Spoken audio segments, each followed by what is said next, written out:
All right, Morty, can you put this on the shelf? Don't drop it. I'm not an idiot, Rick. I'm not gonna drop... Here we go. Welcome back to Director's Choice. Some things stand simply to represent a world without limitations. A universe, or in this case, universes, where lines are blurred, rendering infinite possibilities and captivating our imaginations. But there is a tendency to lose touch with that same sense of wonder and become so caught up in a harsh reality that no time is spared to let our minds wander until they are content. A hesitance to leave everything behind and venture into the unknown. A reluctance to seek answers for our burning questions. But occasionally, there is hope. Some things come along that forces us to confront the parts of our imagination that we have sealed away from the world, and it reignites the quest for answers halted in the face of reality. Rick and Morty is one of those things. Just you and me, Morty. The outside world is our enemy, Morty. We're the only friends we've got, Morty. It's just Rick and Morty. Rick and Morty and their... Rick and Morty is a treasured love letter to science fiction animation that defies logic across the boundless universe, where the only constant is that there are no constants. It's a show that's not afraid to break rules. Rick and Morty can be cruel, heartwarming, and seemingly indifferent all in one episode without breaking a sweat.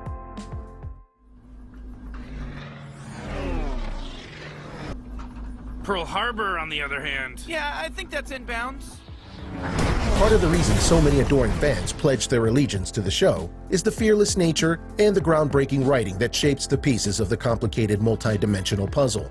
From the beginning, when the show creators made the rough, and I mean rough, concept animation to pitch the show, it became clear that this was a show that wasn't going to abide by any preconceived notions of what an animated show should be, or an animated show about a genius grandfather and his half-witted grandson. But they have delivered time and time again.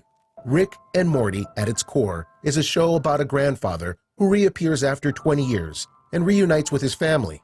Oh, and he also happens to be the smartest scientist in the multiverse who loves to drag his kind but far less intelligent grandson, Morty, on adventures that transverse the infinite possibilities of infinite dimensions. And it wouldn't do justice to the show to omit that Rick has a bit of a drinking problem. That's Rick and Morty in a nutshell. But as we followed the characters through the last 41 episodes, we came to realize that it's something far more than that. An entire universe of Rick and Morty exists outside of the show itself. It exists in the perpetual spinning minds of every person with the Pickle Rick tattoo that found their home among the cyber-dwelling conspiracy theorists. A layer exists that's deeper than the inkwell of the writers scribbling away at the next 70 episodes to come. Today, we're going to explain how we know for a fact that Rick is actually an older version of Morty. It's not a wild guess found at the bottom of a Rick and Morty internet rabbit hole, or something someone whispered in hushed tones to you at a music festival. Rick and Morty are the same person, and we're going to show you why. In keeping things simple before they get too complicated, Rick is an aged version of Morty who had a difficult life and found a way to go back in time and impersonate his grandfather in order to guide himself as a teenager, thus helping Morty to avoid the hardship that he faced in his life. It becomes a classic discussion of what comes first, the chicken or the egg. But things are never as simple as they seem.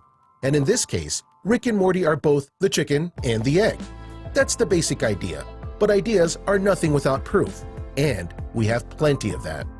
Rick and Morty travel through space and universes, but time travel doesn't come up a lot. So how do we know that an older Morty was able to travel through time to impersonate his grandfather? It's precisely because of how little time travel is mentioned in the show. Love you too, sweetie. By the way, that wasn't time travel. There were just a couple pizzas on the counter. I grabbed them. But how often is it hidden in plain sight? Except for one episode that deals heavily in the idea of time travel. Most viewers don't think about the influence it has on the show, but the Smith Garage holds the secrets. Looking closely when we see the Smith Garage, we find that there is a box in the garage at all times labeled time travel stuff. For a show that rarely examines time travel, that's an oddly specific detail to include in most of the episodes, and a small hint of the greater underlying story revealing that Morty and Rick are the same person. Without interference from Rick, Morty is destined to marry the love of his life, Jessica. But Rick prevents this from happening at all costs, much to Morty's chagrin. Your medicine. Do what you gotta do. Without Rick in his life, Morty would have no real relationships. Jerry is not a great dad, and Morty has no other friends in his life. This lack of relationship with his father actually explains a lot. It explains the sheer loathing that Rick has for Jerry, and the victory he achieves when Jerry finally moves out of the house.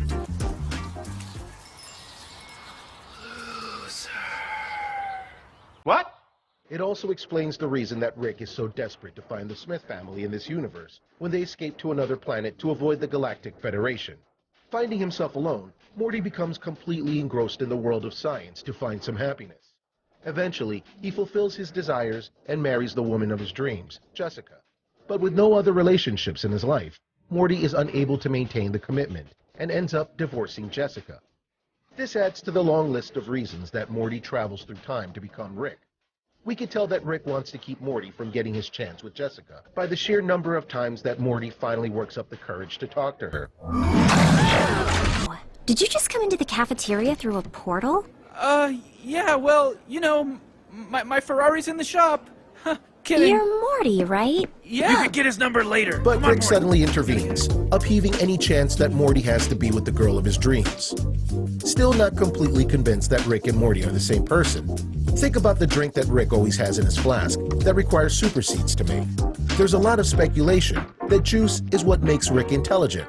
But the truth is that juice is what allows an older version of Morty to keep his form while impersonating his grandfather. Rick's juice, or should I say Morty's juice, is the key that allows him to assume the role of his grandfather and guide the young Morty through his years as a teenager. Avoiding the same mistakes he made growing up, Morty is already intelligent from his years of isolation and extensive research. But without the secret ingredient, he would never be able to remain in the form of the grandfather that he traveled through time to replace. This is why Rick is willing to take such great risks to obtain more of the super seeds to make his special cocktail. Run, Morty! Run! And in doing so, lets a younger version of Morty know the importance of the seeds. Rick is constantly stressing the importance of getting more seeds, and without revealing his greatest secret, is teaching Morty a lesson.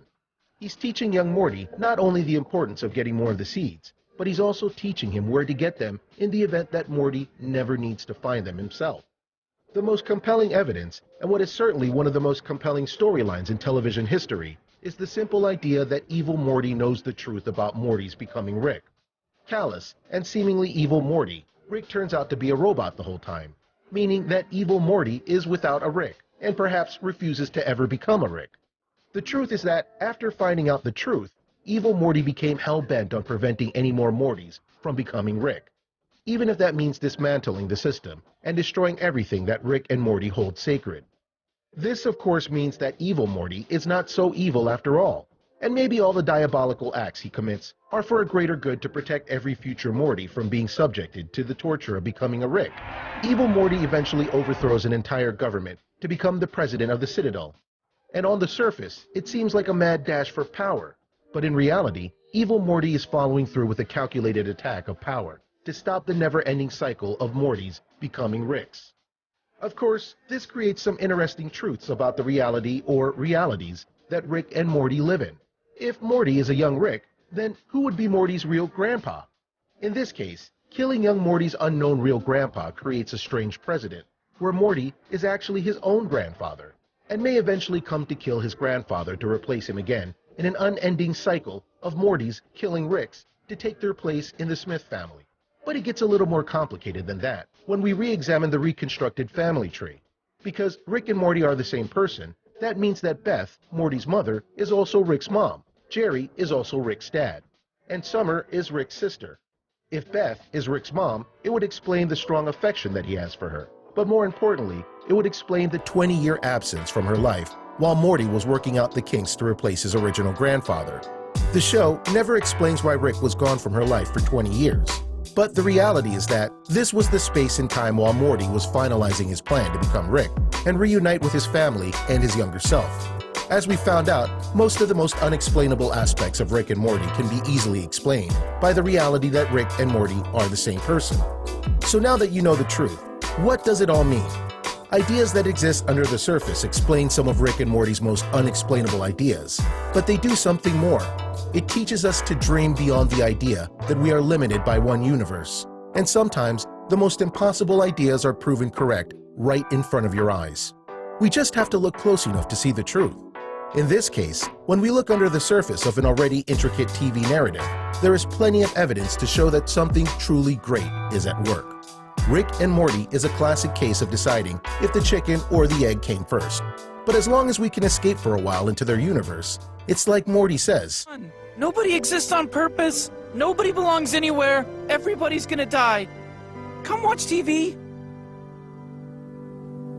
take a look at this recent clip by Director's Choice, and make sure to subscribe and ring the bell to be notified with our latest videos.